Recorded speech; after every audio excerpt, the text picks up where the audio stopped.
Good morning, students. Good evening. Sorry. Welcome to Learners Academy. Good evening. Good evening. Good morning से ना, good evening से नहीं तो good morning से जाग जाओ। किसी से तो गुड नाइट से जागते हैं, तो गुड नाइट बोल के जागते हैं।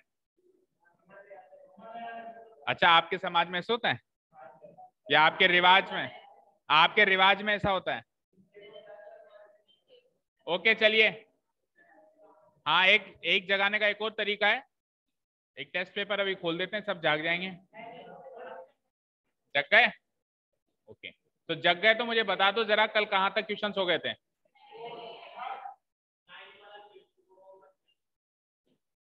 7.2 का फर्स्ट हो गया था, सेकंड हो गया था, राइट। और 9th वाला जो था सेकंड की तरह ही था, इसलिए उसको होमवर्क दे दिया था। बस इसमें ट्राई सेक्शन था, उसमें क्वाड्रा सेक्शन था, मतलब 4 इक्वल पार्ट्स में डिवाइड करना था, राइट। तो कोई डाउट ही नहीं होनी चाहिए उसमें, तो किसी भी टाइप की। और 2 तरीके बताए थे हमने क्वेश्चन को सॉल्व करने के, एक तो बेसिक मेथड और एक था मिड पॉइंट वाला स्पेशल केस लेकर अब उसको सॉल्व कर सकते हैं। ठीक है, ओके। तो क्वेश्चन नंबर 3 करना है, आ जाना। 3 करना है, चलिए तो रीड आउट करते हैं question. To conduct sports day activities in your rectangular shape school ground ABCD। एक स्कूल ग्राउंड है हमारा ABCD, एक रेक्टेंगुलर ग्राउंड है हमारा ABCD टाइप का, ठीक है। उसमें हमको स्पोर्ट्स डे एक्टिविटी कंडक्ट करवानी है। Lines have been drawn with chalk powder at a distance of 1 metre each. आपने देखा होगा ग्राउंड के ऊपर इससे चॉक पाउडर से लाइन खींच देते हैं। जैसे सपोज करो कोई रेस लगने वाली है, तो जो चॉक पाउडर से उसकी जो ट्रैक्स है वो बना दी जाती है, रेस ट्रैक्स जो होती है बना दी जाती है, ठीक है। तो ये चॉक पाउडर से लाइन खींच दी, पहली लाइन, दूसरी लाइन, तीसरी लाइन एंड सो ऑन, ऐसे लाइन के उठ के आ जा। बहुत हंसी आ रही तेरे को, जल्दी आ,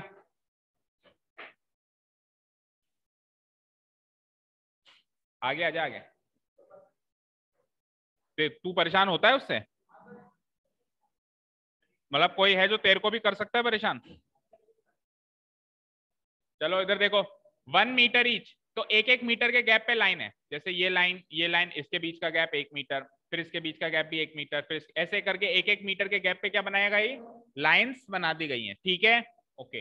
अब सुनिए, 100 flower pots have been placed at a distance of 1 metre from each other along AD। देखो, जो साइड AB है ना, प्लेग्राउंड की जो साइड AB है, भाई प्लेग्राउंड रेक्टेंगुलर है, तो उसकी साइड कौन कौन सी होगी? AB, BC, CD और AD। तो जो साइड AB है ना, उसके अलोंग तो इन्होंने लाइंस बना दी, 10 लाइंस बना दी एक एक मीटर की दूरी पे। और जो साइड AD है ना, AD, उसके अलोंग उन्होंने एक एक मीटर के गैप में फ्लावर पॉट्स रख दिए। क्या रख दिए? फ्लावर, ये दिख रहे हैं गमले, एक एक मीटर की दूरी पे 100 फ्लावर पॉट्स रख दिए गए। तो देखो, एक एक मीटर की दूरी पे अगर 100 फ्लावर पॉट्स रख देंगे तो टोटल AD कितने मीटर का हो जाएगा? 100 मीटर का हो जाएगा, क्योंकि एक एक मीटर के गैप में हमने 100 फ्लावर पॉट्स वहां पे रख दिए हैं। समझ गए? ओके, आगे बढ़ते हैं। एज शॉन इन फिगर 7.12, ये 7.12 फिगर के हिसाब से ये सब कुछ सेट हो गया, ठीक है। Niharika runs 1/4 the distance AD। Niharika नाम की लड़की, जो डिस्टेंस टोटल AD कितनी थी? 100 metre, 25 metre. Total distance AD कितनी थी? 100 मीटर। उसका 1/4 भागती है, यानी 100 का 1/4 कितना होगा? 25 मीटर। तो 25 मीटर वो भागती है, और कौन सी लाइन पे भागती है? सेकंड लाइन पे। सेकंड लाइन मतलब ये वाली लाइन दिख रही है, देखो इस पे भागती हुई दिखाई दे रही है। तो कितना भागी? ये 25 मीटर भागे। और कौन सी लाइन पे भागी? सेकंड लाइन पे भागी। एक और कॉम्पिटिटर है, प्रीत नाम की लड़की है, वो 1/5 AD का 1/5 भागती है। तो AD टोटल अगेन 100 था, तो 100 का पहले जैसे 1/4 निकाला, तो अभी क्या निकालूंगा? 1/5। तो 100 का 1/5 कितना निकलेगा? 20 मीटर। और वो कौन सी लाइन पे? 8th लाइन पे। तो ये 8th लाइन है, इस 8th लाइन पे ये 20 मीटर भागेगी। ये जो 8th लाइन है, इस पे कितना भागेगी? 20 मीटर भागेगी। और ये कितना भागी? सेकंड लाइन पे 25 में, ठीक है। यहां आके ये भी रुक गई, और यहां आके ये भी रुक गई, ठीक है। आगे सुनो, निहारिका वहां रुक के ग्रीन फ्लैग पोस्ट करती है, यानी निहारिका वहां जाके क्या करती है? हरा झंडा पोस्ट कर देती है। 25 मीटर दौड़ने के बाद सेकंड लाइन पे जहां पर भी वो स्टॉप हुई, वहां पे हरा झंडा वो गाड़ देगी, ठीक है। प्रीत क्या करती है? 8th लाइन पर 1/5 ऑफ AD भागती है, यानी 20 मीटर भागती है, और रेड फ्लैग पोस्ट कर देती है, ठीक है। ये इतना भाग के 20 मीटर भाग के यहाँ पे रेड फ्लैग पोस्ट कर देती है, ठीक है। अब क्वेश्चन ये है, ये तो हो गई गिवन इन्फॉर्मेशन। क्वेश्चन ये है what is the distance between both the flags. तो ये झंडा और ये झंडा, इन दोनों के बीच की दूरी कितनी है, पहला क्वेश्चन। तो ये तो डिस्टेंस फॉर्मूला से निकल जाएगा भाई। दो पॉइंट्स के बीच की दूरी कैसे निकलते हैं, आपने देख ली पुराने वीडियो सारे, ओके वेरी गुड। तो दो झंडों के बीच में हम डिस्टेंस कैसे निकालते हैं, बाय यूजिंग डिस्टेंस फॉर्म, जो हमने 7.1 में सीखा, ठीक है। And second question is if Rashmi has to post, Monika क्या कर रहे हो, हाँ क्वेश्चन सॉल्व कर रहे हो, पहले एक बार इधर देखो, मैं आपको टाइम दूंगा, उसी टाइम में सॉल्व करना, ठीक है। क्योंकि अगर हम पहले सॉल्व कर देंगे ना तो भी हम फायदे में नहीं रहेंगे, नुकसान में रहेंगे। क्यों, लेटस से हमारी एक रेस लगने वाली है, अभी रेस का ही क्वेश्चन है तो ऐसा एग्जांपल, लेटस से हमारी एक रेस लगने वाली है, तो रेस की हम प्रैक्टिस करेंगे, दौड़ लगाने की हम क्या करेंगे, सीधा बैठ, प्रियांशु सीधा बैठ, दौड़ लगाने की हम प्रैक्टिस करेंगे, करेंगे ना। अब अपन घर पे तो प्रैक्टिस कर रहे हैं, हमारी रेस है 10 मिनट की, 10 मिनट में अपने को वहां तक पहुंचना है, और घर पे हम 20 मिनट लेकर प्रैक्टिस कर रहे हैं, तो फिर क्या एक्चुअल हम जब ग्राउंड पे उतरेंगे तो 10 मिनट में वो दौड़ लगा पाएंगे क्या, नहीं ना। क्योंकि घर पे हमने प्रैक्टिस कितने मिनट से करी, 20 मिनट। तो आप सब लोगों से पहले स्टार्ट कर रहे हो, यानी एक तरीके से सारे कॉम्पिटिटर तो बाद में स्टार्ट करें, आप पहले दौड़ गए, तो उसमें आप जीत भी गए, तो आप जीते हुए तो नहीं माने जाओगे ना। तो सबको एक साथ टाइम दूंगा, फिर सब लोग एक साथ करना, उसमें जीत के दिखाना, ठीक है। अभी केवल वहां पे ध्यान दो, okay. If Rashmi has to post a blue flag, अब रश्मि नाम की तीसरी लड़की भी आ गई, वहां पे एंट्री लेती है, उसको एक ब्लू फ्लैग पोस्ट करना है। ये कौन सा फ्लैग था, ये ग्रीन था, और ये था हमारा रेड। अब इसको एक ब्लू फ्लैग पोस्ट करना है, रश्मि को टास्क दे दिया कि आप एक ब्लू फ्लैग पोस्ट करो exactly half way between the line segment joining the two flags. इन दोनों फ्लैग्स को ज्वाइन करने वाली जो लाइन सेगमेंट है ना, इस लाइन सेगमेंट के एग्जैक्टली मिड में आपको कौन सा फ्लैग पोस्ट करना है, ब्लू फ्लैग पोस्ट करना है एग्जैक्टली मिड में। मतलब ये एक झंडा एक झंडा, तो झंडे से झंडे मिलाएंगे तो एक लाइन सेगमेंट बन जाएगी, उस लाइन सेगमेंट के एग्जैक्टली मिड में वो फ्लैग पोस्ट करना है रश्मि को, ब्लू कलर का, ठीक है, क्लियर है। तो where should she post her flag, तो वो ब्लू फ्लैग उसको कहां पे लगाना चाहिए ताकि वो उन दोनों फ्लैग्स के एग्जैक्टली बीच में पोस्ट किया जाए। क्वेश्चन समझ आया। तो एक ही क्वेश्चन में distance formula and section formula दोनों लग रहा है। डिस्टेंस फॉर्मूला से क्या हो जाएगा, इस क्वेश्चन का आंसर, इन दोनों फ्लैग्स की दूरी का आंसर आ जाएगा। और सेक्शन फॉर्मूला का भी मिड पॉइंट वाला केस ले लो, क्यों, क्योंकि इस लाइन और इस लाइन के बिल्कुल मिड में तो हमको पोस्ट करना है, तो हमसे पूछा गया भी कहां पे पोस्ट करना है, दैट मींस इस पॉइंट की कोऑर्डिनेट्स ही तो पूछे हैं आपसे, इस पॉइंट के कोऑर्डिनेट्स पता चल जाएंगे तो पता चल जाएगा भी कहां पे पोस्ट करना है, समझ गए, ठीक है। अब बात करते हैं सर, डिस्टेंस फॉर्मूला या फिर सेक्शन फॉर्मूला यूज करने के लिए एंड पॉइंट्स के कोऑर्डिनेट्स जरूरी हैं। भाई डिस्टेंस फॉर्मूला में भी ए और बी के कोऑर्डिनेट्स चाहिए, और सेक्शन फॉर्मूला में भी ए और बी के कोऑर्डिनेट्स चाहिए। यहाँ तो कुछ दिया हुआ ही नहीं है, तो कुछ दिया हुआ नहीं है तो हमको कोऑर्डिनेट सिस्टम में इस ग्राउंड को इमेजिन करके इसके कोऑर्डिनेट्स बनाने पड़ेंगे। देखो आप ये देखो, ये भी 1-1 मीटर है ना, और ये जो फ्लावर पॉट्स है ये भी तो 1-1 मीटर है कि नहीं है।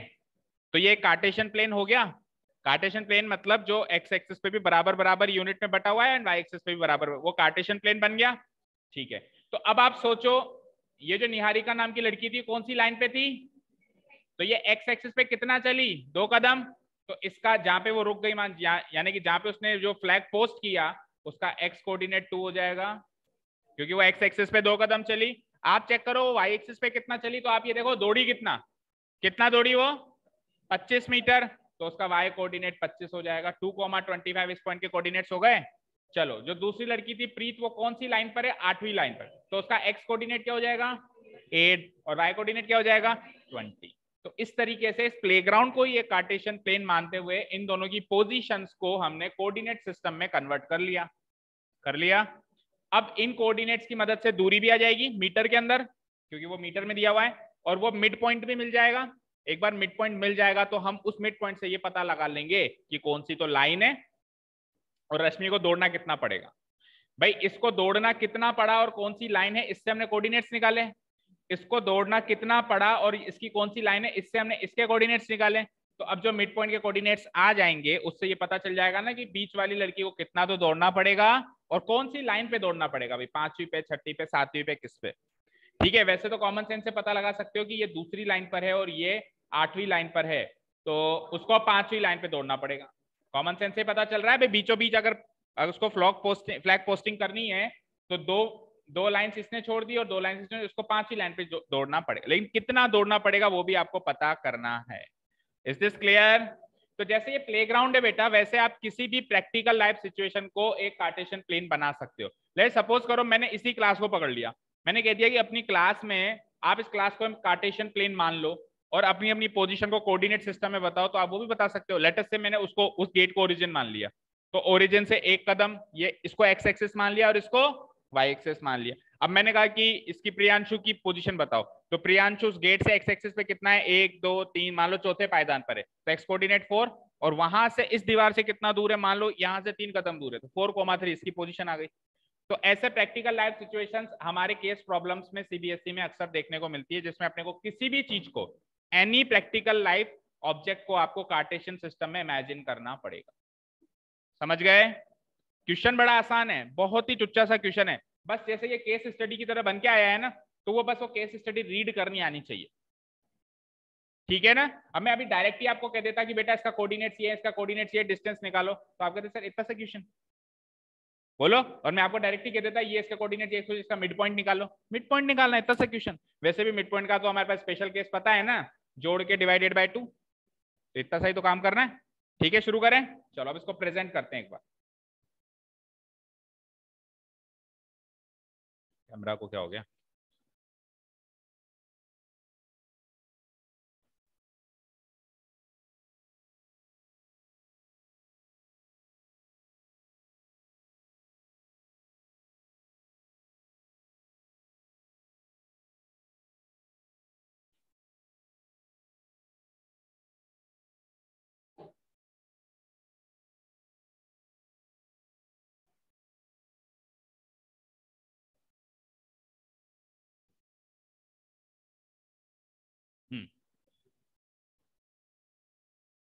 चलिए तो फिर स्टार्ट करते हैं।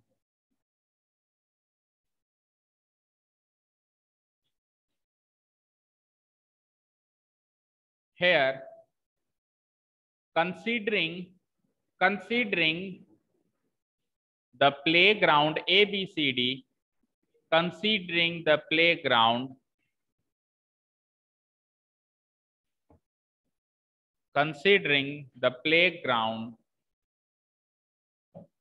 ABCD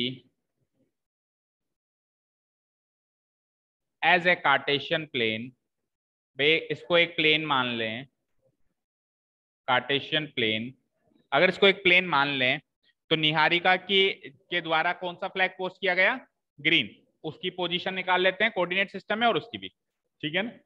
position of the green flag,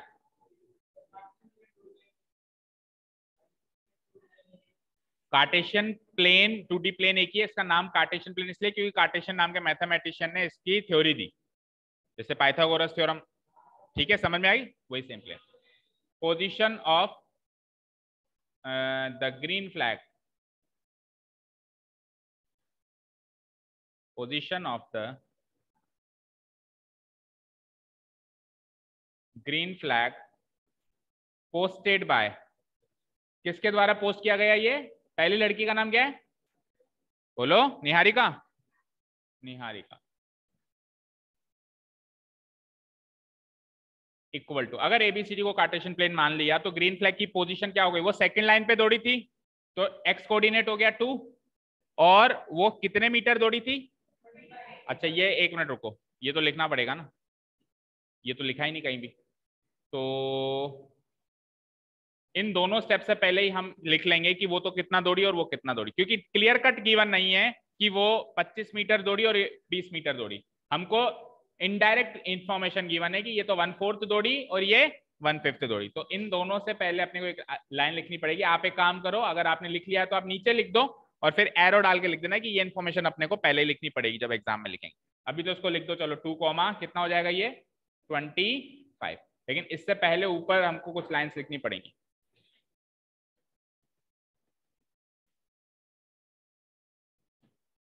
ठीक है, पहले तो टोटल डिस्टेंस एडी कितनी गिवन है, टोटल डिस्टेंस एडी कितनी गिवन है, 100 मीटर, ठीक है।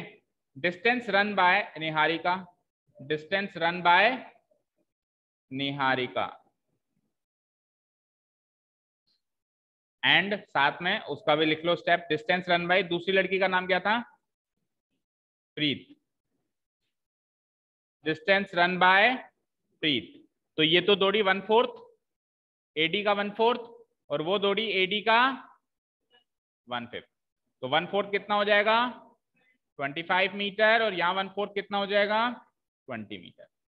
ठीक है, अब आप पोजीशन पता कर सकते हो। तो इस हिसाब से इसकी पुनिहारिका की जो ग्रीन फ्लैग उसने पोस्ट किया उसकी पोजीशन हो गई 2,25 एंड पोजीशन ऑफ प्रीत ने कौन सा कलर का फ्लैग पोस्ट किया है, red, position of the red flag posted bye Preet will be, क्योंकि वो 8वें नंबर की लाइन पे दौड़ रही है तो 8 कॉमा और 20 मीटर दौड़ी वो हमने ऊपर निकाल लिया, देखो 1/5 ऑफ 100 कितना निकला 20 मीटर। तो इसके कोऑर्डिनेट्स क्या हो जाएंगे, इसकी पोजीशन क्या हो जाएगी 8,20। ठीक है, यहां तक हो गया। अब सबसे पहले क्वेश्चन का आंसर देते हैं कि इन दोनों फ्लैग्स के बीच की दूरी कितनी है। Now the distance between the two flags is given by distance formula as follows. The distance between the two flags is given by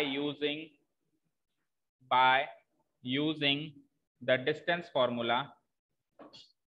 The distance formula as distance formula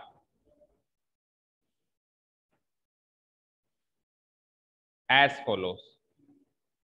ठीक है, सो डिस्टेंस निकाल लो, distance equal to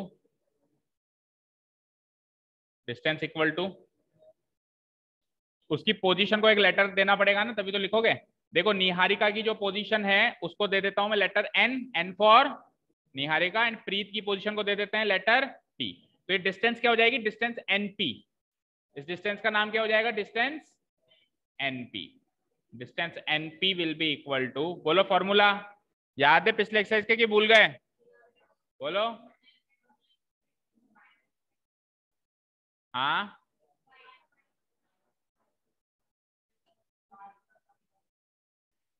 ठीक है जी, तो चलिए, तो NP distance, NP कैसे निकालेंगे, पी के कोऑर्डिनेट्स में से एन के कोऑर्डिनेट्स को माइनस करना पड़ेगा, बाद वाले में से पहले वाले के कोऑर्डिनेट्स।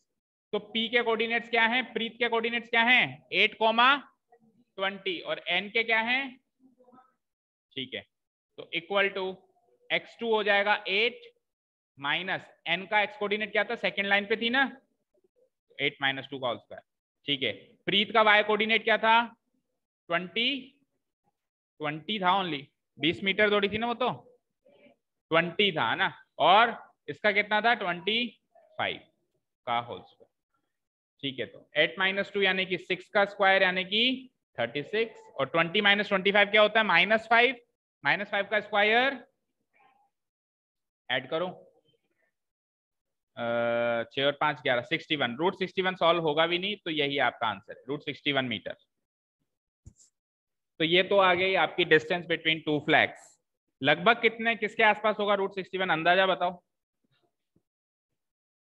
8 मीटर से थोड़ा सा कम, क्योंकि 8 का स्क्वायर 64 होता है, √64 8 मीटर होता है, तो √64 से थोड़ा सा कम है, तो लगभग 7.25 मीटर के आसपास है ना, 7.7 या 7.8 मीटर के लगभग की डिस्टेंस रही होगी दोनों फ्लैग के बीच में। ओके, यहां तक क्लियर है। चलो सेकंड क्वेश्चन की तरफ चलते हैं। सेकंड क्वेश्चन में अब रश्मि नाम की लड़की की एंट्री होगी और उसको एनपी के बीच में एग्जैक्टली मिड पॉइंट पे एक फ्लैग पोस्ट करना है। तो now a third girl Rashmi is required to post a कौन से कलर का flag, to post a blue flag। कहां पे पोस्ट करना है उसको, एग्जैक्टली एट द मिडवे है ना, कहां लिखा हुआ है देखो, has to post a blue flag exactly halfway on NP। NP के एग्जैक्टली हाफ वे में, हमने उसका नाम एनपी रख दिया ना उस लाइन सेगमेंट का, बार बार लिखने की जरूरत नहीं है, उसका नाम हमने एक बार रख दिया एनपी। तो अब एनपी के एग्जैक्टली हाफ वे में हमको रश्मि को बुलाना है और कहना है कि एक ब्लू फ्लैग पोस्ट करके आ जाए। Fine, clear, okay. So the coordinates of the blue flag, the coordinates of the blue flag posted by रश्मि, रश्मि के द्वारा पोस्ट किया गया ब्लू फ्लैग के कोऑर्डिनेट्स आर गिवन बाय, कैसे बताए जाएंगे उन कोऑर्डिनेट्स को? Bye using section formula, by using, और सेक्शन फॉर्मूला का भी स्पेशल केस है ना, section formula by using section formula as follows.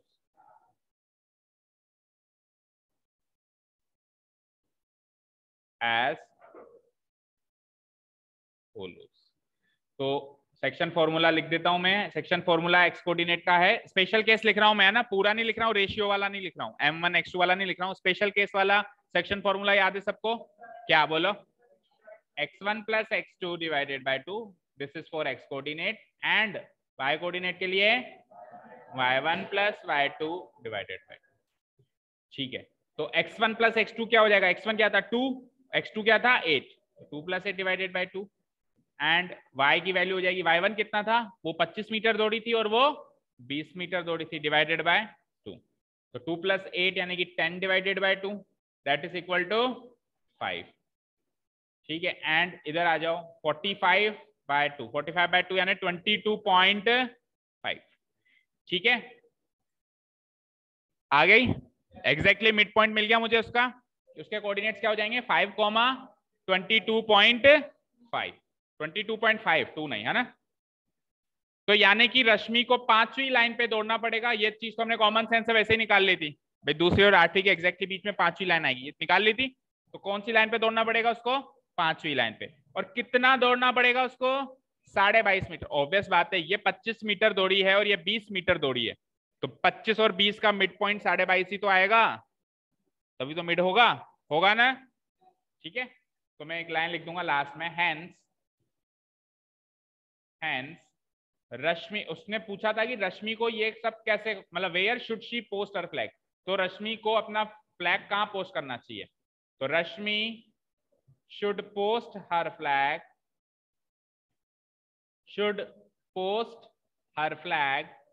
कौन सी लाइन पे? on the 5th line after running, कितना दौड़ने के बाद? 5th लाइन पे भी दौड़ने के बाद पोस्ट करेगी, स्टार्टिंग में थोड़ा ना पोस्ट करेगी, आफ्टर रनिंग 22.5 मीटर। और ये हमारा क्वेश्चन यहाँ पे खत्म होता है। तो अब कैलकुलेशन और पार्ट देखें, इसका तो बड़ा ही आसान था, बट इसको, इस क्वेश्चन को समझ के और कार्टेशियन प्लेन बनाना, वही मतलब वर्ड प्रॉब्लम वाली बात हो गई। ठीक है, जैसे हमने लीनियर इक्वेशन करी, तो लीनियर इक्वेशन एक तो सीधी सीधी मिल जाए और एक वर्ड प्रॉब्लम में मिले, इतना ही डिफरेंस है, बाकी इस क्वेश्चन में कुछ भी ऐसी चीज नहीं है कैलकुलेशन पार्ट में जो समझ में नहीं है। सेक्शन फॉर्मूला भी छोटा वाला ही लगा, रेशियो वाला तो लगा ही नहीं, मिड पॉइंट केस वाला तो छोटा वाला ही है ना, दोनों को जोड़ो डिवाइडेड बाय 2। क्लियर है? बोलो कोई डाउट? किसी को कहीं से कुछ नोट डाउन करना हो तो बताओ, और पीछे से आंसर भी मैच कर लीजिए।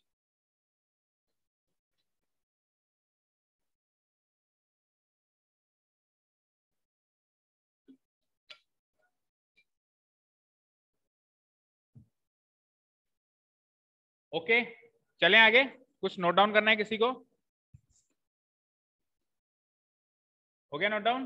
मोनिका नोट डाउन हो गया? यही आंसर आया था पहले सॉल्व किया था तो? पूरा नहीं किया था, बीच में ही रोक दिया मैंने। ठीक है, चलिए, लेकिन कर तो यही रही थी, मतलब डायरेक्शन तो यही था ना। ओके,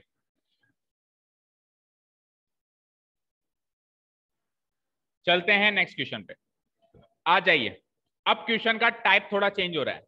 मैंने आपको क्या कहा था, सेक्शन फॉर्मूला, जैसे डिस्टेंस फॉर्मूला में भी क्या किया था हमने भाई, एक बार डिस्टेंस फॉर्मूला डायरेक्ट लगाना सीख लिया तो स्पेशल टाइप के क्वेश्चंस आए थे ना रिलेटेड टू डिस्टेंस फॉर्मूला, जैसे कि टाइप ऑफ क्वाड्रिलेटरल बताइए, टाइप ऑफ ट्राइंगल बताइए, ऐसे क्वेश्चन आए थे, कोलिनियरिटी चेक करिए पॉइंट्स की, आए थे कि नहीं आए थे? तो अब सेक्शन फॉर्मूला में स्पेशल टाइप के क्वेश्चन आ रहे हैं। देखो अभी तक हमने केवल और केवल जितने भी क्वेश्चंस किए हैं, कल 2-3 किया, आज पहला क्वेश्चन किया है, केवल और केवल पॉइंट ऑफ डिवीजन निकाला है, यही निकाला है, मतलब पॉइंट निकाला है जो डिवाइड कर रहा है ना उसको, उस पॉइंट के कोऑर्डिनेट्स निकाले। अब पॉइंट ऑफ डिवीजन तो गिवन है और रेशियो पूछ लिया। क्या पूछ लिया? Find the ratio in which the line segment joining the points this and. एक लाइन सेगमेंट है जो इन दो पॉइंट को ज्वाइन कर रही है। पहला पॉइंट ये -3, 10, दूसरा पॉइंट ये 6, -8। इन दोनों पॉइंट्स को ज्वाइन करने वाली जो लाइन सेगमेंट है, ये line segment is divided bye A third point. ये लाइन सेगमेंट इस पॉइंट से डिवाइड हो गई, -1, 6 वाले पॉइंट से डिवाइड हो गई। तो लेटर से कहीं पर मुझे पता नहीं अभी एक्चुअली वो पॉइंट कहाँ है, मान लो मैं यहाँ डाल देता हूँ कि वो पॉइंट कहाँ होगा, अंदाजन यहाँ होगा। तो अब आपको जैसे सपोज करो ये तो है ए और ये है बी और ये तीसरा पॉइंट है पी, तो सब कुछ गिवन है आपको, बस आपको ये पता लगाना है कि ए से लेके पी और पी से लेके बी जो डिस्टेंस है इसका रेशियो क्या होगा, यानी M1:M2 का रेशियो निकालना है, इसकी वैल्यू निकालनी है, M1 और M2 की वैल्यू निकालनी है, रेशियो निकालना। समझ आया क्वेश्चन सबको? मतलब क्वेश्चन तो क्लियर है, करना का तरीका तो अभी देखेंगे, बट क्वेश्चन तो क्लेरिफाई हो गया ना भाई, करना क्या एक्चुअली। जब तक ये पता नहीं होता करना क्या है, तब तक फिर जो भी कर रहे हो सब बेकार है। ये पता चल गया भाई करना क्या है। अब तक क्या हो रहा था, ये M1:M2 गिवन था भाई, या तो वो कह रहा था मिड पॉइंट है, तो मिड पॉइंट में भी तो वो क्लियर हुआ ना, M1:M2 1:1 क्लियर हुआ ना, कुल मिला के ये क्लियर था हर बार। और ये पूछ रहा था, ये जो -1,6 दे रखा है ये हर बार पूछ रहा था, अब की बार ये दे दिया और वो पूछ लिया। ठीक है, क्लियर है? चलिए अब इसको करने का तरीका, अब again we have two methods, एक मेथड है बेसिक मेथड और एक मेथड है एडवांस मेथड। और अब की बार एनसीईआरटी ने एडवांस मेथड सजेस्ट किया। भाई अक्सर अपन ने पुराने जितने भी क्वेश्चंस दिए कि ये देखे, उसमें एनसीईआरटी ने बेसिक मेथड सजेस्ट किया था, एडवांस मेथड तो हम कर रहे थे वो एक अलग बात। लेकिन अब की बार उल्टा है, इस पर्टिकुलर क्वेश्चन में मैं दोनों मेथड करवा रहा हूँ, एनसीईआरटी ने भी एडवांस मेथड ही सजेस्ट किया, तो हम भी कोशिश करेंगे एग्जाम में वो एडवांस मेथड करें। ठीक है, मेथड में बता दोनों देता हूं ताकि आपकी नॉलेज पूरी रहे। ठीक है, चलिए। और ज्यादा डिफरेंस नहीं है दोनों मेथड में, बस ये डिफरेंस है कि उस रेशियो को हम M1:M2 को M1:M2 ही रख देते हैं बेसिक मेथड में, और उसमें K:1 मान लेते हैं, बस ये डिफरेंस है। उसमें क्या मान लेते हैं, उस रेशियो को K:1 मान लेते हैं। वो क्यों मानते हैं वो भी बताएंगे। तो पहले बेसिक मेथड चलते हैं। बेसिक मेथड में रेशियो को वही रहने दो, M1:M2। चलिए तो लिखना स्टार्ट करिए, यहाँ पे क्या क्या चीजें गिवन है देखते हैं। पहले given points, here the two given points are, सबसे पहले तो एंड पॉइंट्स के बारे में बता दो। the two given points are, और उसको A और B मान लो। two given points are A, बोलो minus, and the second point is B 6, -8। ये हो गए दो गिवन पॉइंट्स, यानी एंड पॉइंट्स मिल गए मुझे, एंड पॉइंट्स मिल गए। अब ये जो लाइन सेगमेंट बनेगी ए बी, वो किसी तीसरे पॉइंट पी से डिवाइड हो रही है, उस पी के कोऑर्डिनेट्स भी हमको गिवन है। ऑल्सो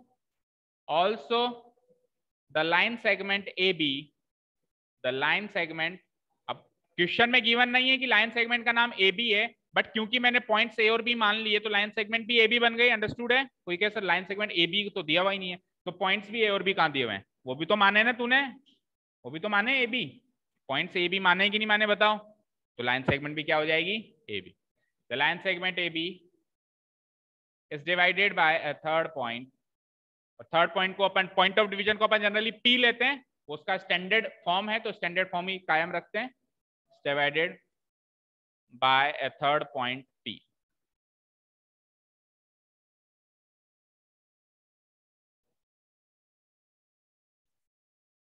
पी, ठीक है, और पी के कोऑर्डिनेट्स भी गिवन है।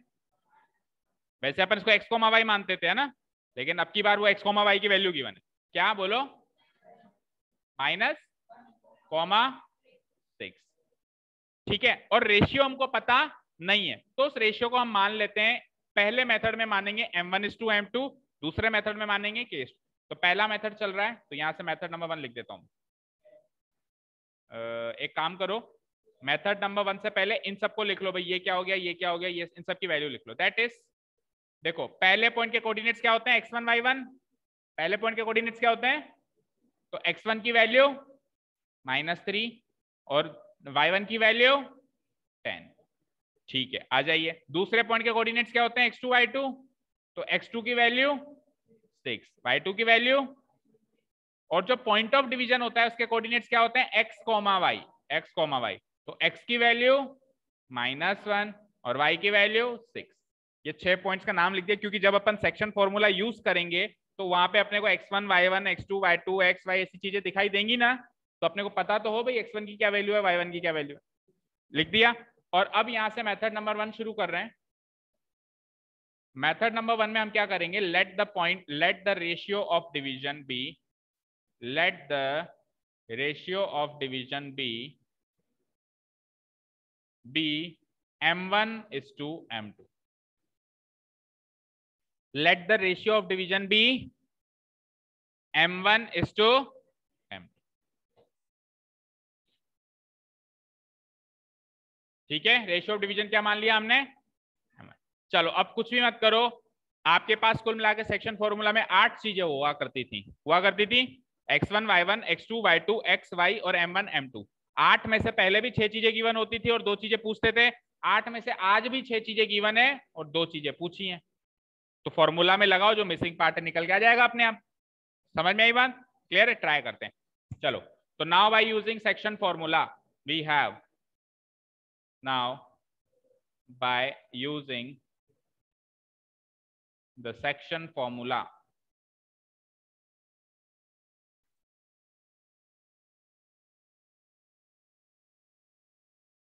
we have, सेक्शन फॉर्मूला से हमको क्या मिलेगा देखते हैं। x के कोऑर्डिनेट्स मिलेंगे, बोलो क्या होता है फॉर्मूला, बोलते जाओ। 1 + m2, ये तो x कोऑर्डिनेट का फॉर्मूला होता है। एंड y कोऑर्डिनेट का फॉर्मूला बोलो,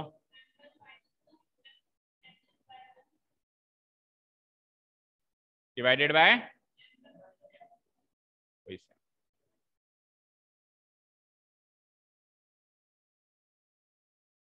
ठीक है, यहां तक लिख लिया सबने।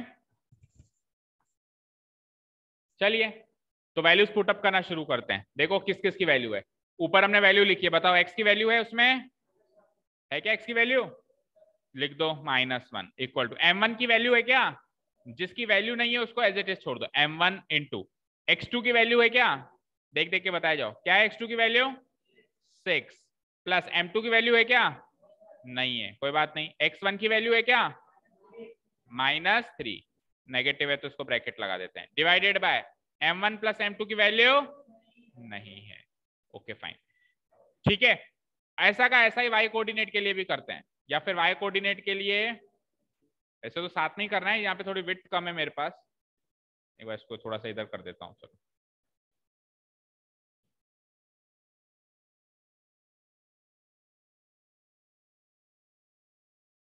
जगह बना लेते हैं, ठीक। ओके, एंड चलो y कोऑर्डिनेट के हिसाब से सेट करो। y की वैल्यू गिवन है क्या 6, ओके। m1 की वैल्यू तो गिवन है ही नहीं, इनटू y2 की वैल्यू ब्रैकेट में लिख दो माइनस है क्योंकि m2 की वैल्यू नहीं है, और y1 की value 10, divided bye m1 plus m2 दोनों की वैल्यू मेरे पास नहीं है। क्या किया हमने, कुछ भी तो नहीं किया, वो 6 चीजें गिवन थी उसको ऐसे कैसे फॉर्मूला में रखा है, कोई भी रख देगा। और m1 m2 मिसिंग था तो m1 m2 को मैंने छेड़ा ही नहीं है, जैसा m1 जहां m1 है वहां m1 अभी भी है, जहां m2 है वहां m2 अभी भी है, दोनों जगह में है। चलो आगे आप इसको जैसा मैथमेटिकली सॉल्व करते हैं वैसे करो। तो देखो ये m1 प्लस m2 जो है इस -1 से इधर आके मल्टीप्लाई हो जाएगा, और ये m1 प्लस m2 जो है इस 6 से आके इधर मल्टीप्लाई हो जाएगा, ठीक है। और इनको आपस में हम सॉल्व करके RHS में डाल देंगे, ठीक है। चलो करते हैं। तो -1 को m1 प्लस m2 से मल्टीप्लाई करेंगे तो क्या आएगा, -1 को m1 प्लस m2 से मल्टीप्लाई करेंगे तो -1 इंटू m1 -m1, और -1 इंटू m2 तो -m1 -m2 मिलेगा। ये चीज -1 से मल्टीप्लाई होकर क्या बन जाएगी, -m1 -m2, लिखो। तो ये तो बन गई मेरी -m1 -m2, -m1 -m2 equal to RHS में आ जाओ। अब RHS में से डिनोमिनेटर तो उधर जा चुका है, केवल क्या बचा, न्यूमरेटर। तो 6 इंटू m1 यानी कि 6m1, और -3 इंटू m2 -3m2, कोई दिक्कत, ऐसे के ऐसे इधर आ जाओ, इसको भी सॉल्व करो। अब यहाँ पे m1 प्लस m2 से कौन मल्टीप्लाई होगा, 6 मल्टीप्लाई, तो 6 इंटू m1 6m1 और 6 इंटू m2 6m2, तो यहाँ लिख दूंगा मैं 6m1 प्लस 6m2। और उधर का RHS देखो, -8 इंटू m1 करना है और 10 इंटू m2 करना है, तो -8m1 प्लस 10m2। बोलो यहां तक कोई दिक्कत, बताएं कोई दिक्कत हो तो। यहां तक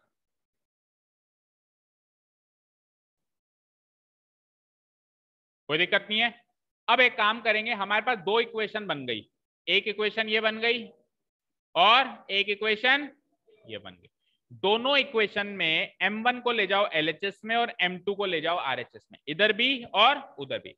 जैसे पहली इक्वेशन में m1 को ले जाते हैं LHS में, तो देखो m1, ये -m1 ऑलरेडी LHS में, इसको तो छेड़ो मत, -m1। जो उधर का m1 है उसको भी इधर ले आओ, क्योंकि m1 वाली चीजें जो है उसको कहाँ रखना है, LHS में, और m2 वाली चीजें हैं उसको कहाँ रखना है, RHS में। तो 6m1 इधर आएगी तो क्या बनेगी, ठीक है। और उधर ऑलरेडी क्या है, -3m2 तो ऑलरेडी है, और इधर से -m2 उधर जाएगा तो +m2 हो जाएगा। एंड ये का ये काम इधर भी करें तो करो, 6m1 तो वहां पे ऑलरेडी है ना, और -8m1 इधर आएगा तो +8m1 इक्वल टू 10m2 तो वहां पे ऑलरेडी है, और 6m2 इधर आएगा तो -6m2। ठीक है, क्लियर है। अब आ जाइए, -m1 -6m1 क्या हो जाएगा, -1 -6 क्या होता है, -7, तो -7m1 इधर आ जाइए।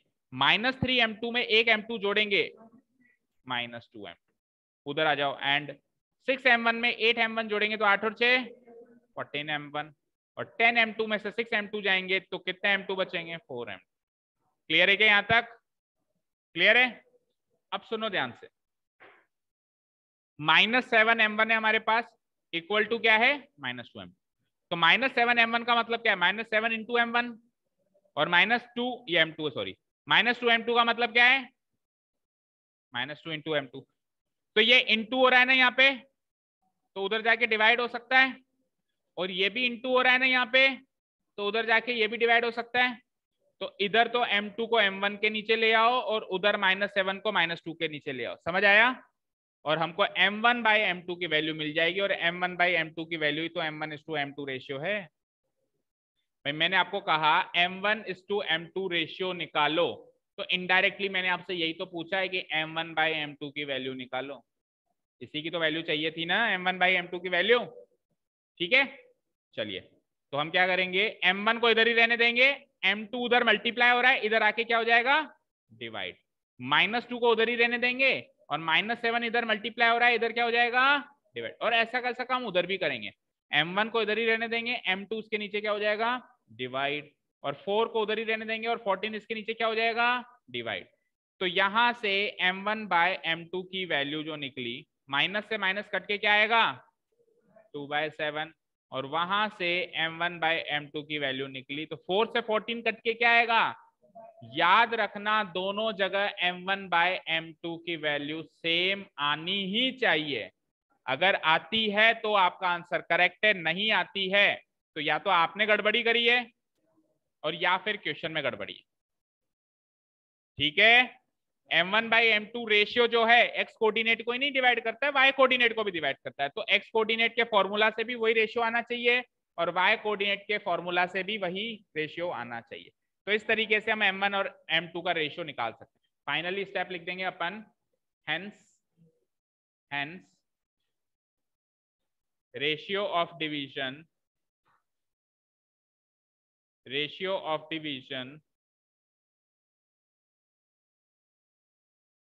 equal to m1 is that is m1 is to m2, a ratio of division that is m1 is to m2 equal to हो जाएगा 2/7 को रेशियो में चेंज करेंगे तो 2:, मैच करो आंसर। अब ये तो हुआ एक मेथड, ये तो हुआ रेशियो निकालने का एक मेथड। चलें सेकंड मेथड, इसमें कोई भी डाउट किसी को, और ये है बेसिक मेथड। बेसिक मेथड का मतलब होता है कुछ भी एक्स्ट्रा नहीं सोचा, जो पता था बस यूज कर लिया। 8 चीजें होती हैं, 6 चीजें गिवन होती थी, 2 चीजें मिसिंग होती थी पहले भी, और अभी भी क्या है, 8 चीजें गिवन है। 8 चीजों में से 6 चीजें गिवन है और 2 चीजें मिसिंग है। मिसिंग चीज निकाल ली हमने, जो चीज गिवन थी वो पुटअप कर दिया, तो जो चीज मिसिंग थी वो निकल के आ गई। बोलो क्लियर है? अब चलते हैं थोड़े से एडवांस मेथड। तो मेथड नंबर 1 हमने कहां से स्टार्ट किया था? कहां से किया था? यहां से। तो यहां तक का काम तो करना ही पड़ेगा। मेथड नंबर 2 अप्लाई कर रहे हो तो भी यहां तक का काम तो करना ही पड़ेगा। बस मेथड 1 में हमने रेशियो को m1:m2 मान लिया था। अब की बार अपन रेशियो को कुछ और मानते हैं, और फिर वो क्यों मान रहे हैं वो भी बताएंगे। तो हेडिंग डालो मेथड 2। मेथड 2 इस बार मैं रेशियो ऑफ डिवीजन को मान रहा हूं। देखो, let the ratio of division B, देखो क्या मान रहा हूं, k:1। कोई कहे सर आपका नाम कमल है इसलिए के मान लिया आप, तो है ना। देखो k फॉर कांस्टेंट, k क्या होता है? किसी भी कांस्टेंट का रिप्रेजेंटेटिव होता है। अच्छा सर 1 ही क्यों माना? अच्छा एक बात करते हैं, सुनो, एक चीज का जवाब देना मुझे।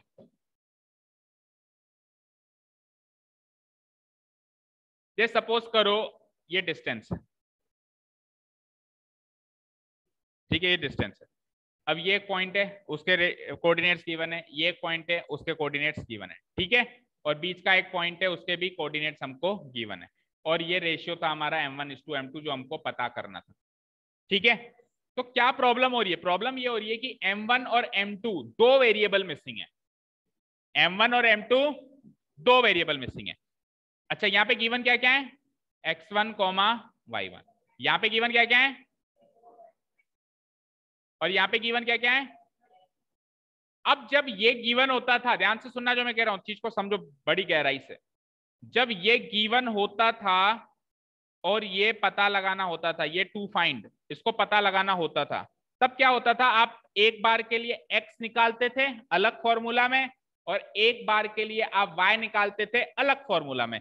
जब आप x निकालते थे तब आप इस y के बारे में सोचते ही नहीं थे, और जब आप y निकालते थे तब आप x के बारे में सोचते ही नहीं थे। तो इनडायरेक्टली वहां तो एक ही चीज मिसिंग होती थी, या तो x या y।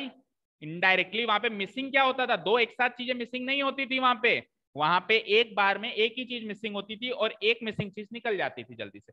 अब प्रॉब्लम क्या हो रही है कि जब आप m1:m2 के दोनों फॉर्मूला में रख रहे हो तो दोनों बार दोनों चीजें मिसिंग है। पहले फॉर्मूला में भी m1 m2 दोनों है, दूसरे फॉर्मूला में y कोऑर्डिनेट के फॉर्मूला में भी m1 m2 दोनों है। इधर भी m1 m2 दोनों मिसिंग, इधर भी m1 m2 दोनों मिसिंग। तो इसीलिए हम क्या करेंगे, ये दो चीजें मिसिंग में से एक चीज मिसिंग बनाएंगे, यानी कैसे भी करके एक चीज गिवन हो जाए, एक चीज क्या हो जाए? गिवन हो जाए, और एक चीज बस मिसिंग हो। क्योंकि सर अगर एक चीज मिसिंग होती है तो जैसे डायरेक्ट फॉर्मूला में भी एक्स मिसिंग होता है तो हम जल्दी से निकाल लेते हैं, इतना नहीं सोचना पड़ता। यहाँ पे भी सर कुछ ऐसा हो जाए कि एक रेशियो गिवन हो जाए, m1:m2 में से कोई भी एक रेशियो गिवन हो जाए। अब गिवन नहीं है तो कोई बात नहीं, हम रेशियो को कन्वर्ट करना जानते हैं। अब एक बात करते हैं कि रेशियो को कन्वर्ट कैसे करते हैं। देखो सपोज करो मेरे पास रेशियो है 2:4, तो क्या आप इसको 1:2 नहीं लिख सकते? क्या लिख सकते हो ना। सपोज करो मेरे पास रेशियो है 6:3, तो क्या आप इसको 2:1 नहीं लिख सकते? क्या भाई 3 से कट गया ना। कोई कहे सर ऐसा हो ही ना, लेट्स सपोज करो 5:3 है। कोई कहे 5:3 है, सर यहाँ तो आपने कैसे भी करके 1 बना दिया, यहाँ पे भी 1 बना दिया, इसमें से दोनों में से किसी एक को 1 कैसे बनाओगे? क्यों नहीं बना सकते? यहाँ पे आपने 2:4 को दोनों को 2 से डिवाइड किया, यहाँ पे आपने किससे डिवाइड किया? अगेन इसको 2 से डिवाइड किया, 3 से डिवाइड किया, यहाँ किससे डिवाइड किया? 3 से।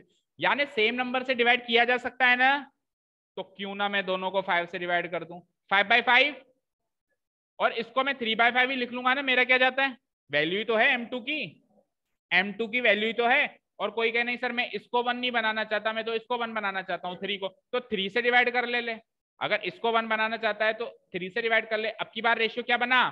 5/3:1। अब ध्यान से सुनना, 5:3 रेशियो जो ओरिजिनली हमने लिया, 1:3/5 रेशियो जो बदला हमने इसको इसमें, और 5/3:1 रेशियो जो इसको इसमें बदला, ये एक नंबर, ये 2 नंबर, ये 3 नंबर, तीनों रेशियो बराबर हैं। तीनों रेशियो बराबर है, ऐसे मत सोचना ये कोई अलग रेशियो, ये कोई अलग रेशियो। जैसे 2:4 और 1:2 रेशियो बराबर थे, क्योंकि 2:4 से 1:2 लाने के लिए सेम नंबर से डिवाइड किया मैंने, तो सिमिलरली इसमें भी तो सेम नंबर से डिवाइड किया है ना, डिवाइड करने के बाद वो कटा नहीं तो मेरी गलती है क्या है, तो रेशियो अभी भी, तो ये रेशियो 5:3 के बराबर ही है, इवन ये रेशियो भी 5:3 के बराबर ही है। दैट मीन्स आप कोई भी एक पार्ट 1 रख सकते हो और दूसरा पार्ट जो भी होगा आंसर आ जाएगा, चाहे वो फ्रैक्शन में ही क्यों ना है, आ जाएगा। तो अब आप रेशियो कन्वर्ट कर लोगे, फटाफट से एक एक्सरसाइज करते मुझे बताओ। मुझे सपोज करो रेशियो है 7:6 और मुझे यहाँ 1 बनाना है, तो इसका इक्विवेलेंट रेशियो क्या बनेगा, 7/6 रेशियो 1, क्योंकि आपको यहाँ 1 बनाना था तो आपने दोनों को 6 से डिवाइड कर दिया, तो 6/6 क्या हो गया 1 और 7/6 एज इट इज आ गया। ठीक है, चलो नेक्स्ट। सपोज करो मेरे पास रेशियो है 15:3 और मुझे यहां 1 बनाना है, 1:3/15 करोगे। देखो यहां 1 बनाने के लिए डिवाइडेड बाय 15 15/15 और 3/15 1/5, तो 1:1/5 बन जाएगा। 1:3/15 को काट सकते हो ना, और अगर वहां 1 बनाना हो तो 5:1 इजी, वहां तो 3 से डिवाइड करना पड़ेगा। अब 15:3 1:1/5 और 5:1, ये तीनों रेशियो आपस में बराबर हैं। Is this clear? तो इसीलिए एक स्टैंडर्ड तरीका मान लिया गया और एनसीईआरटी में भी एग्जांपल्स ऐसे सॉल्व कर लिए गए हैं कि आप तो भाई साहब आपका रेशियो k:1 मान लो, k की वैल्यू निकाल लेना, k की वैल्यू निकल जाएगी तो ओरिजिनल रेशियो। जैसे सपोज करो अभी मेरे पास आपने कन्वर्ट किया 5:3 को किस में कन्वर्ट किया आपने, नहीं 15:3 को आपने किस में कन्वर्ट किया, 1:1/5 में कन्वर्ट किया है। 1:, तो कल को अगर ये फॉर्म गिवन है तो इस फॉर्म से क्या ये फॉर्म नहीं बनाई जा सकती क्या? जब इस फॉर्म से आप ये फॉर्म बना पाए तो इस फॉर्म से वापस वो फॉर्म नहीं बनेगी क्या? बन जाएगी ना। क्या करोगे आप, इंटू 5 कर दो, इंटू 15 कर दो, इंटू 16 कर दो। जैसे सेम नंबर से डिवाइड कर सकते हैं तो सेम नंबर से मल्टीप्लाई भी तो कर सकते हैं ना। इसको मैं इंटू 5 कर दूंगा दोनों जगह, तो 5 बन जा 5 और ये 5 से 5 कट गया 5:1, तो 15:3 5:1 ही तो होता है। और आप 3 से और मल्टीप्लाई कर दो तो वापस वो बन जाएगा। तो सेम नंबर से डिवाइड भी कर सकते हैं रेशियोज को एंड सेम नंबर से मल्टीप्लाई भी कर सकते हैं। चलिए अब क्वेश्चन पे चलिए, तो अब हमारा रेशियो क्या है, k:1। चलो यूजिंग सेक्शन फॉर्मूला इस रेशियो को प्लॉट करो। अब m1:m2 नहीं प्लॉट करना, अब क्या प्लॉट करना है, k:2। करना वही काम है, सेम टू सेम वही काम है, बस फर्क इतना है कि वहां पे m1 m2 दो क्वांटिटीज मिसिंग हो रही थी तो थोड़ा कंफ्यूजन बढ़ रहा था, यहाँ पे एक ही क्वांटिटी मिसिंग होगी, उसी की वैल्यू निकालनी। ठीक है, सो बाय यूजिंग सेक्शन फॉर्मूला जल्दी से करके खत्म करो।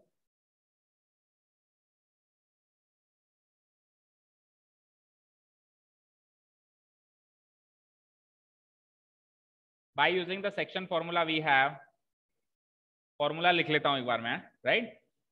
तो फॉर्मूला लिख दो, फॉर्मूला तो m1 m2 की फॉर्म में लिखो, फिर अपन वैल्यू पुटअप कर देंगे। m1x2 plus m2 x1 divided by m1 plus m2 and m1 y2 plus m2 y1 divided by m1 plus m2। ठीक है, क्लियर है। चलो वैल्यू पुटअप करते हैं। x की वैल्यू है ना, x की क्या वैल्यू है, जो पहले थी वही होगी, तो बोलो ना, -1। अच्छा m1 और m2 की वैल्यू है मेरे पास, ये जो k:1 है, जो ये k:1 है ना, ये m1:m2 का ही तो फॉर्म है। तो m1 की वैल्यू क्या मानोगे, k, और m2 की वैल्यू क्या मानोगे, 1। तो जहां जहां m1 है वहां k, जहां जहां m2 है वहां 1 लगाओ। k मिसिंग हो जाएगा ना, और k की वैल्यू निकलते ही रेशियो निकल जाएगा। ठीक है, k इंटू x2 की वैल्यू बोलो 6 प्लस m2 की वैल्यू बोलो -3, m2 की, अच्छा m2 की तो 1 है, सॉरी, अरे m2 की तो 1 है ना, m2 तो रेशियो है ना, m2 की 1 और x1 की हाँ -3 और divided by m1 plus m2, तो m1 m2 तो k और 1 है, तो k प्लस 1। इधर आ जाओ, y की वैल्यू बोलो माइनस ओनली 6 और m1 वही k, और y2 की वैल्यू बोलो, y2 की वैल्यू बोलो -8, m2 की वैल्यू 1 और y1 की वैल्यू बोलो 10 और m1 प्लस m2 क्या होएगा, बोलो m1 plus m2 k plus 1। अब इसको सॉल्व करो। अब देखो इस फॉर्मूला के अंदर केवल एक ही पार्ट मिसिंग है k, इस फॉर्मूला के अंदर भी एक ही पार्ट मिसिंग है कि वही सेम काम करना है कि एक ही वैल्यू निकालनी है, दोनों से सेम निकलनी चाहिए, जैसे निकल जाए वहां रख देना, रेशियो मिल जाएगा। काम वही है, बस ये मिसिंग डिफरेंस क्या है, वहां M1 M2 दो पार्ट्स में चीजें चल रही थी, यहाँ एक ही पार्ट में चल रही है के में। ठीक है, ओके चलो, तो -1 से मल्टीप्लाई कराओ सेम टू सेम पहले की तरह, k + 1 को, तो -1 × k क्या होगा, -k, और -1 × 1 क्या होगा, -1, k × 6 क्या होगा, 6k, और 1 × -3 क्या होगा, -3, एंड उधर आ जाओ, 6 × k क्या होगा, 6k, 6 × 1 क्या होगा, 6, k × -8 क्या होगा, और 1 × 10 क्या होगा, 10, k एक साइड करो और कांस्टेंट कांस्टेंट एक साइड करो, तो -k तो इधर ऑलरेडी है, 6k इसके पास आएगा तो -6k, और -3 कांस्टेंट उधर ऑलरेडी है, -1 इधर कांस्टेंट बन के आएगा तो +1 हो जाएगा, इधर आ जाओ, 6k ऑलरेडी है, -8k इधर आएगा तो 14, सॉरी 14 क्यों, 8 ही होगा ना, जुड़ने के बाद होगा 14, 8k, ओके, एंड 10 तो वहां ऑलरेडी है, 6 उधर गया तो -6, what is -k -6k, and what is -3 + 1, and what is 6k + 8k, and what is 10 - 6, 4, तो k की वैल्यू दोनों से सेम निकलनी चाहिए, याद रहे, जैसे वहां M1/M2 की वैल्यू सेम निकलनी चाहिए थी, यहाँ पे k की वैल्यू सेम निकलनी चाहिए, तो k की वैल्यू क्या हो जाएगी, -2/-7, वहां से k की वैल्यू क्या हो जाएगी, 4/14, whether you solve -2/-7 you will get 2/7, or you can solve 4/14, here also you will get what, 2/7, तो k की वैल्यू फिक्स सेम आई, पहली चीज ये वेरीफाई करनी है, अब एक बार सेम आ गई तो उसको उधर पुट अप कर देना है, so the required ratio of division is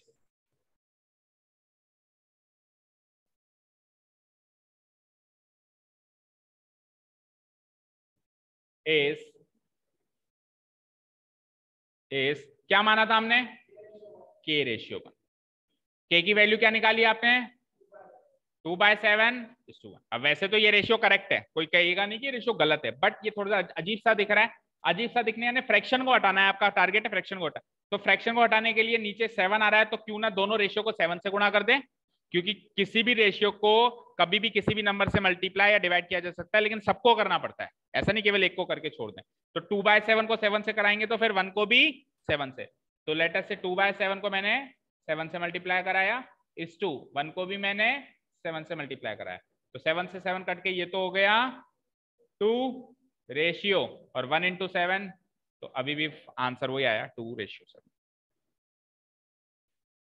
ठीक है, तो k/1 वाला ठीक लगा या M1/M2 वाला ठीक लगा, मेथड सेकंड k वाला, ठीक है, हाँ k वाले मेथड से क्या एक फायदा ये है कि आपने कुछ एडवांस चीज सीखी, क्योंकि आगे चल के आपको इस तरीके के एडवांस चीजें क्वेश्चंस में अप्लाई करनी पड़ेगी, नॉट ओनली इन 10th, आगे 11th 12th में भी, k/1, अच्छा 1:k भी मान सकते थे, अगर 1:k मानते तो k की वैल्यू 7/2 आती, इसी का रेसिप्रोकल आती, अभी 2/7 आ रही है ना, तो अगर k इस साइड लगा हुआ होता तो क्या आती, वो 7/2, तो फिर मैं 2 से मल्टीप्लाई करता दोनों साइड, तो अगेन वो 2:7 हो जाता, क्लियर, काफी है, देखिए आज मानते हैं कि एक ही क्वेश्चन हुआ है ढंग का, तो लेकिन सुनो, हाँ वो तो चलो ऐसे ही था, ढंग का कह रहा हूं, मतलब नई चीज जो हमने सीखी वो तो एक तरीके से केस स्टडी थी, लेकिन हमने एक इंपॉर्टेंट बात सीखी, सेक्शन फॉर्मूला में रेशियो निकालना सीखा, कल तक अपन सेक्शन फॉर्मूला में पॉइंट ऑफ डिवीजन ही निकालना जानते थे, अभी अपन ने क्या सीखा, अब रेशियो निकालना सीखा, तो याद रखना रेशियो के बहुत सारे क्वेश्चन हैं, इनडायरेक्ट डायरेक्ट, तो अब नेक्स्ट कल की क्लास में जहां जहां रेशियो निकलवाऊंगा या ये क्वेश्चन निकलवाएगा, तो मैं इतनी डिटेल में नहीं बताऊंगा, रेशियो निकालना आपको आ चुका है, 2 मेथड से आ चुका है, ठीक है, क्लियर है, अब कल थोड़ा क्विकली चलें, thank you so much for listening to us, have a nice day, keep learning and bye.